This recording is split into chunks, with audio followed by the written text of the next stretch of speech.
आप देख रहे हैं अब तक बिहार। चैतन्य कम्युनिकेशंस और मोक्ष दैनिक केबल नेटवर्क आपका स्वागत करता है। चलिए सबसे पहले डालते हैं एक नजर आज की खास खबरों पर। हिंदुस्तान के इतिहास में पहला केस, एक घटना, एक पीओ, एक पुलिस स्टेशन और 3 एफआईआर दर्ज। जेपीएन हॉस्पिटल कांड में गया की मेयर को मिली जमानत।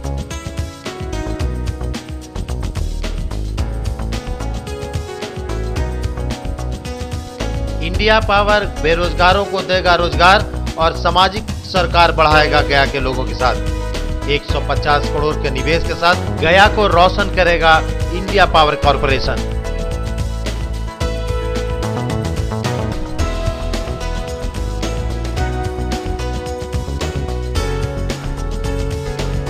एपी कॉलोनी के निवासी मजा चखाएंगे नेताओं को। नरक की जिंदगी जी रहे एपी कॉलोनी के निवासियों ने कहा, सड़क नहीं तो वोट नहीं।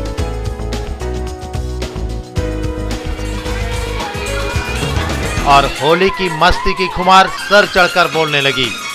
सारी चिंताएं और सारे बंधन तोड़कर झूम रहे हैं लोग।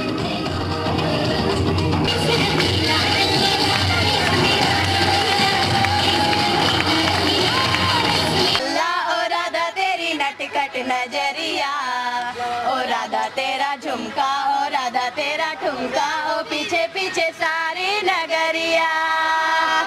और अब समाचार विस्तार से। जयप्रकाश नारायण हॉस्पिटल कांड में मेयर विभा देवी को जमानत मिल गई है। एक ही केस में 3 मुकदमे इन पे दर्ज किए गए थे। जयप्रकाश नारायण अस्पताल में एक महिला की हुई मौत के बाद आक्रोशित लोगों ने तोड़फोड़ मचाई थी, जिसमें मेयर विभा देवी को मुख्य अभियुक्त बनाया गया था, साथ में कई अन्य को भी। मेयर विभा देवी को 3 मुकदमों में आज बेल मिली है। जमानत याचिका दायर करने के बाद एबीपी में निर्देश दिए गए थे कि उन्हें 2 केस में मुचलके 10-10 हजार रुपए के जमा करने होंगे और सशरीर उन्हें उपस्थित होना होगा सरेंडर के लिए। आज विभा देवी ने कोर्ट में सरेंडर किया और 2 केस में मुचलके पर वो रिहा हो गई हैं। मेयर विभा देवी के अधिवक्ता मदन कुमार तिवारी ने बताया कि शायद इतिहास में यह पहला केस होगा जिसमें एक ही मुकदमे में 3 केस बनाए गए। एक ही पीओ और एक ही थाने में इस तरह की घटना पहली बार है। हिंदुस्तान का शायद ये पहला केस है पूरे हिंदुस्तान का, जिसमें एक ही घटना स्थल, एक ही घटना और एक ही पुलिस स्टेशन में 3 एफआईआर दर्ज हो और एक फर्द बयान हुआ जिसको इन लोगों ने दर्ज नहीं किया उसके पहले।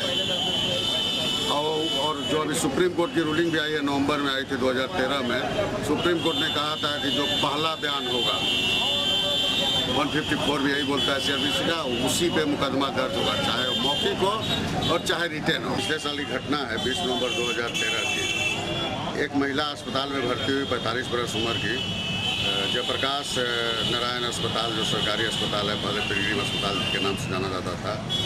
रात भर उसका इलाज नहीं हुआ, सुबह उसकी मृत्यु हो गई। डॉक्टरों की लापरवाही कारण मौत हुई थी। उसके परिजन केस करना चाहते थे, केस करने से डॉक्टर रोक रहे थे। वहाँ की जनता जो उसके परिवारजन थे मृतक महिला के, उन्होंने मेयर को फ़ोन किया। मेयर वहाँ पहुँची। मेयर ने पुलिस को फ़ोन किया और कहा कि भाई मुकदमा दर्ज होना चाहिए, डॉक्टरों की लापरवाही के कारण एक महिला की मौत हुई है। और उस संबंध में एक मुकदमा 466 दर्ज हुआ। इसके बाद डॉक्टर सब गुस्से में हो गए और अस्पताल के कर्मचारी गुस्से में हो गए और बाद में 3 मुकदमे मेयर के ऊपर दर्ज किए गए, 467, 468 और 469, एक ही घटना के, और तीनों कोतवाली थाने में दर्ज किए गए। उन मुकदमों में 2 मुकदमों में जमानत गया के माननीय जिला एवं सत्र न्यायाधीश के यहाँ से मिली 468-69 में, और 467 में माननीय उच्च न्यायालय ने क्रिमिनल मिसलिनियस में डायरेक्शन दिया नीचे सरेंडर करके बेल ग्रांट करने का, और उसमें भी मेयर को जमानत मिल गई। उस तीनों मुकदमे के संबंध में आज सरेंडर करके जमानत के कागजात दाखिल करने के लिए मेयर आई थी। उन्होंने जमानत के कागजात दाखिल किए। माननीय सीजेएम कौशलेश सिंह जी ने उसको स्वीकार किया। ये पूरी घटना चूँकि वो आंदोलित करने वाली थी, डॉक्टरों ने भी हड़ताल पर जाने की धमकी दी थी। शहर के लोग हालांकि मेयर के पक्ष में थे और अभियोग भी गलत थे। गलत अभियोग 307 का लगाया गया था। डॉक्टर ने अभियोग लगाया कि मेरे जेब से 5,000 रुपया मेयर ने छीन लिया, मेरी सिगरेट छीन ली, गला दबाया। इंसाफ मिलना था, इंसाफ मिला। जो सताए हुए लोग हैं न्यायालय से ही इंसाफ की आशा करते हैं। न्यायालय ने इंसाफ प्रदान किया है मेयर को। रिहा होने के बाद मेयर विभा देवी ने बताया कि उन्हें न्याय मिली। उन्हें पूरा भरोसा था न्यायालय पर, चूंकि जिस केस में उन्हें फंसाया गया था इसमें मोहन श्रीवास्तव डिप्टी मेयर के द्वारा षड्यंत्र रचकर उन्हें पर केस करवाया गया था। यह केस पूरी तरह झूठा था और ये झूठी केस में उन्हें शिकस्त मिली है। आज मोहन श्रीवास्तव पर प्रतिक्रिया व्यक्त करते हुए उन्होंने कहा कि उन्हें सजा मिल गई अपने करतूतों की। जयप्रकाश नारायण अस्पताल में जो घटना घटी थी उस पर हमारे पर एक ही मुकदमा का 3 FIR किया गया था। एक गरीब महिला की लापरवाही के वजह से जान चली गई थी। उनका बार बार फोन जाने पर मैं वहां उपस्थित थी, तो मैंने थाने को बुलवाया कि इस तरह से इनको इलाज नहीं हुआ, लापरवाही की वजह से जान चला गया, इसलिए कोतवाली थाना ने उन पर डॉक्टरों पर FIR दर्ज किया। वो अपने पक्ष बचाने के लिए गुस्सा वो कर डॉक्टर ने कुछ हमला भी किया हम पे कि आप इस तरह से कर रही हैं, आपको भी फंसा दिया जाएगा। और ऐसा हुआ भी। इसका सामने नतीजा आया कि एक ही FIR के 3 FIR बनाए उसी थाने में सेम। ऐसा आज तक तो हुआ नहीं है जो इन लोगों ने किया। मुझे पूरी उम्मीद थी कि न्यायालय पे भरोसा था कि हमें जीत मिलेगी, और भगवान गॉड से प्रे भी किए कि प्रार्थना मेरी सुनिए और सब आप मुझे जीत भी मिला। और जो गलत करते हैं उसका परिणाम गलत ही होता है और सत्य की विजय होती है, और सत्य पर मुझे पूरा भरोसा है। बोलिएगा पहला फर्जवा नहीं दर्ज हुआ। में जो घटना घटी थी ये बहुत चर्चित मामला हो गई थी, और इसमें आज मुझे विजय हुआ है। और मुझे उम्मीद था कि एक न एक दिन सत्य की विजय होगी। एक ही FIR के 3 FIR बना देना, एक ही थाने की जो बात है ये पूरे हिंदुस्तान में ऐसा नहीं हुआ है जो हमारे ऊपर किया गया था। और गरीब महिला की जान चली गई थी। मैंने थाना को फ़ोन किया कि इस तरह से डॉक्टर की लापरवाही की वजह से जान चली गई है। वो अपने पक्ष बचाने के लिए हम पर ही 3 FIR करवाया। जब मैं अस्पताल पहुंची हुई थी उस पर कोई बयान नहीं। जब मैं वहां से निकल गई, हमारे विरोधी लोग वहां पहुंचे। विरोधी नगर निगम जो उथल-पुथल राजनीति चल रही थी, उप मेयर वहाँ पहुँचे, डिप्टी मेयर मोहन श्रीवास्तव, उनके कहने पर ही डॉक्टरों ने कुछ मिलकर साजिश रचा और एक FIR को 3 FIR बनाया। और इस तरह से जो हुआ, मैं न्यायालय पर भरोसा की, चलिए न्यायालय से ही मुझे न्याय मिलेगा, और मैं भरोसा भी की। और 467, 68, 69 जो है आज उसका विजय हुआ। इस पूरे मामले पर अपनी प्रतिक्रिया व्यक्त करते हुए वार्ड पार्षद चित्तरंजन प्रसाद वर्मा उर्फ चित्तू वर्मा ने बताया कि सच सच होता है और झूठ झूठ। सच को जीत मिली और झूठ को सजा मिली है। 20 नवंबर 2013 को जो घटना जयप्रकाश नारायण अस्पताल में मेयर और डॉक्टर के साथ घटी थी, वो घटना पूरी तरह से असत्य था और जिसमें मेयर को फंसाया गया था। डिप्टी मेयर, इनके राजनीतिक विरोधी जो है मोहन श्रीवास्तव डिप्टी मेयर, उनके द्वारा डॉक्टरों को मेल मिलाप करके 3 केस करवाया गया। तीनों में आज इनको जमानत मिल गई है। आज पूरा करने वाला डिप्टी मेयर मोहन श्रीवास्तव आज पटना दावनी, जो पूरे हिंदुस्तान में दावनी रेप कांड हुआ था, ये सेकंड पूरे हिंदुस्तान का दावनी रेप कांड है जो पटना में हुआ। मोहन श्रीवास्तव रेप कांड में आज बेऊर जेल में सजा भुगत रहे हैं, जेल में बंद हैं, और हमको लग रहा है कि बहुत जल्दी उन पर स्पीडी ट्रायल होगा और वो जेल में सजा भुगत के ही एक बार बाहर आएंगे। मेयर विभा देवी के रिहा होने के बाद अब राजनीतिक गतिविधियां तेज हो गई हैं। डिप्टी मेयर मोहन श्रीवास्तव के खिलाफ अब कानूनी दांवपेच शुरू हो जाएंगे। डिप्टी मेयर कई कार्यक्रमों में उपस्थित नहीं होने के बाद उन्हें नगर निगम में अनुपस्थित दर्ज किया जाएगा और इसके बाद उनके खिलाफ कानूनी प्रक्रिया शुरू होगी। और अब यह भी कयास लगाए जा रहे हैं कि डिप्टी मेयर पद के लिए प्रबल दावेदार चित्तरंजन प्रसाद वर्मा उर्फ चित्तूलाल डिप्टी मेयर पद पर आसीन होने के लिए अब अपनी गतिविधि तेज करेंगे। अब तक समाचार ब्यूरो रिपोर्ट गया। बिहार में गंगा बहती है ये सभी जानते हैं, लेकिन गया में गंगा बहती है ये किसी को नहीं पता। लेकिन आज हम आपको दिखाते हैं कि गया में गंगा कहाँ बहती है। जी हाँ, हमारे पीछे एपी कॉलोनी गांगो बीघा का यह इलाका, जहाँ बड़ी गंगा नहीं छोटी गंगा बहती है। फर्क सिर्फ इतना है कि पटना की गंगा में नहाने के बाद मरने के बाद मुक्ति मिलती है, लेकिन यहाँ हो सकता है आपको जीते जी मुक्ति मिल जाएगी, क्योंकि यहाँ कई बीमारियों का साम्राज्य है। इसमें स्नान करने के बाद आप निश्चित मानिए कि डॉक्टर के यहाँ बगैर गए आपकी मुक्ति मिल जाएगी। विमलेंदु चैतन्य, अब तक समाचार, गया। ये तो पुरानी बात है कि गया गंदगी पे बसा हुआ है, लेकिन गंदगी अब सीने पे चढ़ गई है। लोग अब सांस लेने में भी तकलीफ महसूस करने लगे हैं। हो सकता है इनकी प्राण भी निकल जाए। ऐसी स्थिति में अब जी रहे हैं गया के लोग। लेकिन लोग भी अब मन बना लिए हैं कि इस बार मौसम आया है चुनाव का, तो सिखाएंगे सबक उन्हें जरूर। राजनीतिक दलों को इस इलाके में घुसने नहीं देंगे। और रही बात वोट की, तो एक वोट भी नहीं मिलेगी उन्हें। ये दावा है इस इलाके के रहने वाले लोगों और महिलाओं का। वोट मांगना है, वोट नहीं दिया जाएगा, एक भी वोट नहीं देंगे हम लोग। कुछ नहीं मिलेगा, कुछ नहीं, एक भी वोट नहीं देंगे। वोट देंगे इसीलिए नाली बहने के लिए। और ऐसा है हम लोग डिसाइड किए हैं कि इस बार हम चुनाव में वोट नहीं देंगे, वोट नहीं दिए जाएंगे। क्या है कि वो हम लोग को नर जीना है तो वोट देने का फायदा है। यहाँ वार्ड कमिश्नर आते हैं या MLA आते हैं और देख के चले जाते हैं, कोई का ध्यान नहीं दे रहा है। और तो हम लोग डिसाइड कर लिए हैं इस रोड के इलाका के लोग, आवामी के लोग, हम लोग इस बार वोट नहीं करेंगे। नाली को देख नहीं रहे हैं कि क्या हुआ है। रोड पूरा नाली दरवाजा से गुजर रहा है। मच्छर इतना घर में, पूरे घर में आदमी सफाई करता है और बाहर का मच्छर सब घर में जाता है। पेपर में ऐड आ चुका है, बट हुआ नहीं आज तक। और किनको आपने बताया? किनको बताया? प्रेम कुमार को बताया गया, फिर ओम बाबू को बताया गया, और सब लोग हाँ होगा, अब होता नहीं है। ये बॉर्डर है, ये बॉर्डर मतलब क्या हुआ? जितने पब्लिक जाते हैं, गिरते हैं, पड़ते हैं, कभी एक्सीडेंट होता है। सब हर दिन होता है। इससे क्या एक्सीडेंट होता है? नेता लोग को और विधायक और मंत्री को क्या फर्क पड़ रहा है? वो तो अपने घर में अच्छे से है ना। इस बार लोकसभा चुनाव में लोगों का जीना मुहाल हो गया है। इस इलाके में 20-20 वर्ष से रह रहे लोग आदी हो चुके हैं इस इलाके में, लेकिन अब नहीं बर्दाश्त करेंगे। गया शहर का एपी कॉलोनी इलाका कभी पॉश इलाका कहा जाता था। कभी लोग इस इलाके में रहने में गर्व महसूस करते थे, लेकिन आज जो हालात हैं इससे लोग को शर्म आती है इस इलाके में रहने में।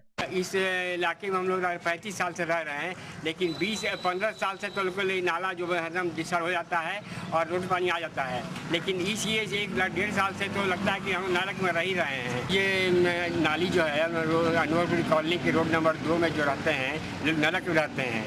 आज 1.5-2 साल से तो इतना अवस्था परिस्थिति हो गई है कि हम लोग जीना मुर्दे हो गए। हम लोग घर के सामने नाला बना हुआ है, नाला बिल्कुल रोड जो है बिल्कुल नाला बना हुआ है, और उससे इतनी बदबू आ रही है कि हम लोग घर में रह नहीं सकते हैं। और सरकार का कोई ध्यान नहीं है। हम लोग कितना बोले तो लिख के दिए, दस्तखत कराए, वार्ड कमिश्नर ले गए वहाँ। अब मालूम है कि पास हो गया है नाला, लेकिन कब बनेगा वो भगवान मालिक है। आप लोग ध्यान से उच्च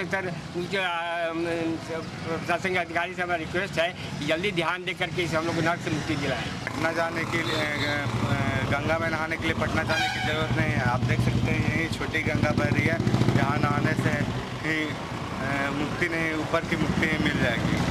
जितनी गंदगी है, कीड़ा है, कीटाणु है, सब इसी में। और कहते हैं छोटी गंगा यहीं से बह रही है, इसमें नहाएंगे तो पूरी तरह ऊपर के स्वर सिधार जाएंगे, मुक्ति पूरी तरह मिल जाएगी। बार में 10-20 बार, हजारों बार गुजरते हैं, और यहाँ तो लगता है ना, शर्म आता है। कैसे बताएं आपको कि क्या तकलीफ है हमें। शर्म आता है इस कॉलोनी में कहने के लिए कि हम यहाँ फल्ला जगह के रहने वाले हैं। नर्क है नर्क। डॉक्टर के यहाँ जाए में मुश्किल हो जाएगा। कभी भी डॉक्टर के यहाँ ट्रीटमेंट की ज़रूरत नहीं पड़ेगा, ऑटोमेटिक ऊपर चले जाएगा। जीना मरना सब एकदम दुभर हो गया है। किसी ना प्रशासन को पता है, ना नगर निगम को पता है। केवल पेपर में ऐड आता है, इसके अलावा और कुछ नहीं आता है। देख लीजिए जो है सो है। गया का नगर निगम और संबंधित विभागीय पदाधिकारी के साथ साथ अब नेता भी समझ चुके हैं कि गया में रहने के आदी हो चुके हैं लोग गंदगी में, और इस बात को वो पूरी तरह समझते हैं, इसलिए इसे मुद्दा बनने नहीं दिया जाता है। लेकिन इस बार क्या रंग लाएगा चुनाव में, यह तो आने वाला वक्त बताएगा। लेकिन इतना तो तय है कि एपी कॉलोनी के इस इलाके के रहने वाले लोग इस बार वोट नहीं डालने के मूड में हैं। अब तक समाचार ब्यूरो रिपोर्ट गया। अब तक बिजली विभाग के छवि बिगड़ी रही है। लोग बिजली विभाग के कर्मचारी हों या उनके अधिकारी, लोगों की नाराजगी शुरू से रही है। लेकिन बिजली संचरण की अब व्यवस्था प्राइवेट हाथों में जाने से लोगों के सरोकार अच्छे होंगे। ये बातें कही आज एक होटल में आयोजित प्रेस कॉन्फ्रेंस में इंडिया पावर के लोगों ने। इंडिया पावर के लोगों ने यह भी बताया कि न सिर्फ सामाजिक सरोकार से वास्ता रखेगी इंडिया पावर, बल्कि बेरोजगार युवकों को रोजगार भी मुहैया कराएगी और इसका सीधा लाभ गया वासियों को मिलेगा। कई मुद्दों पर गया वासियों से रूबरू होने के लिए आज गया के विष्णु विहार होटल में south Bihar chamber of commerce के सदस्यों के साथ इंडिया पावर के सीईओ सिद्धार्थ मेहता ने एक बैठक की। उन्होंने कहा कि इंडिया पावर एक वर्ष में 150 करोड़ रुपए बिजली सुधार पर आपके शहर के लिए खर्च करेगी।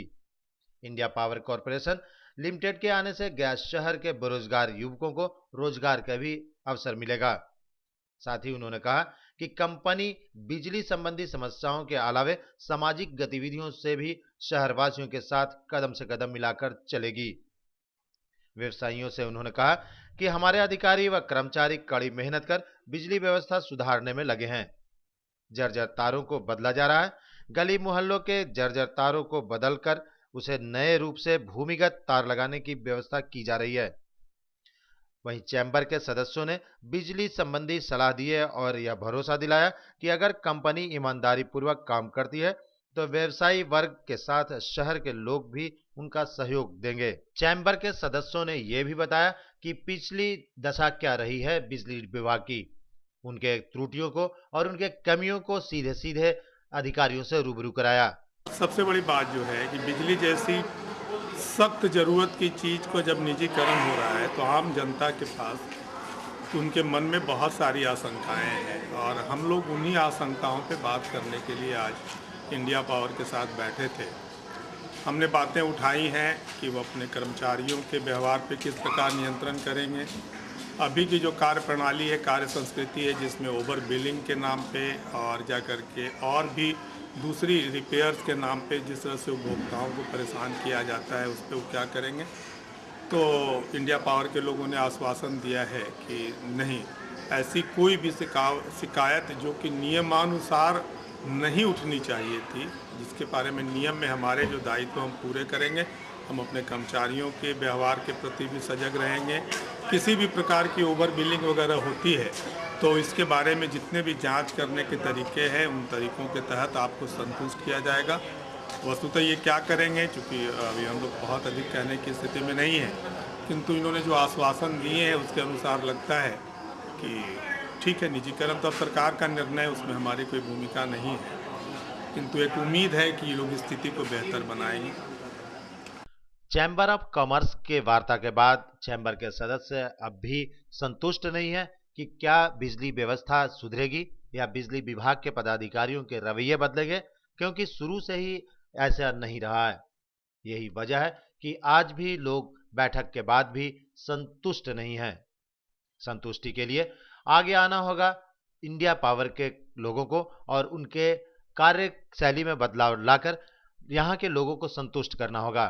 South Bihar chamber of commerce और इंडिया पावर कॉरपोरेशन की बैठक में मुख्य रूप से किशोर कुणाल, प्रशांत उपाध्याय, जुल्फिकार महमूद, सौरभ मल्लिक, यशी सैमी, चैम्बर के अध्यक्ष डीके जैन, सचिव राजेश कुमार, संयुक्त सचिव विजय भदानी, प्रमोद भदानी, अरविंद कुमार, लालजी प्रसाद, हरि केजरीवाल, अनूप केडिया, प्रफुल्ल कटियार आदि कई प्रमुख लोगों ने शिरकत की और निर्णय के संदर्भ में कई महत्वपूर्ण बातें की।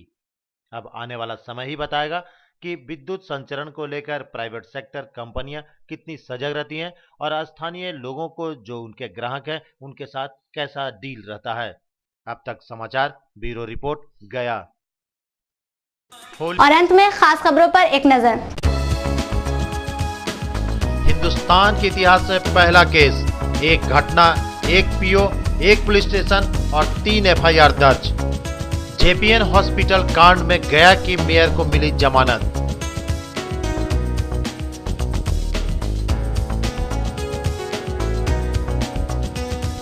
इंडिया पावर बेरोजगारों को देगा रोजगार और सामाजिक सरकार बढ़ाएगा गया के लोगों के साथ। 150 करोड़ के निवेश के साथ गया को रोशन करेगा इंडिया पावर कॉरपोरेशन।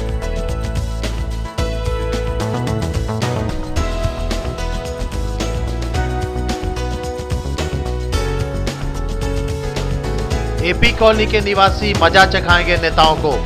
नरक की जिंदगी जी रहे एपी कॉलोनी के निवासियों ने कहा, सड़क नहीं तो वोट नहीं।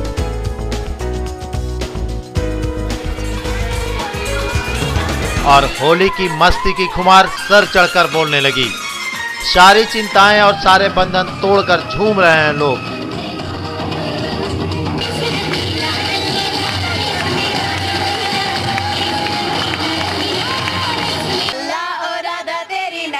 नजरिया ओ राधा तेरा झुमका, ओ राधा तेरा ठुमका, ओ पीछे पीछे सारी नगरिया।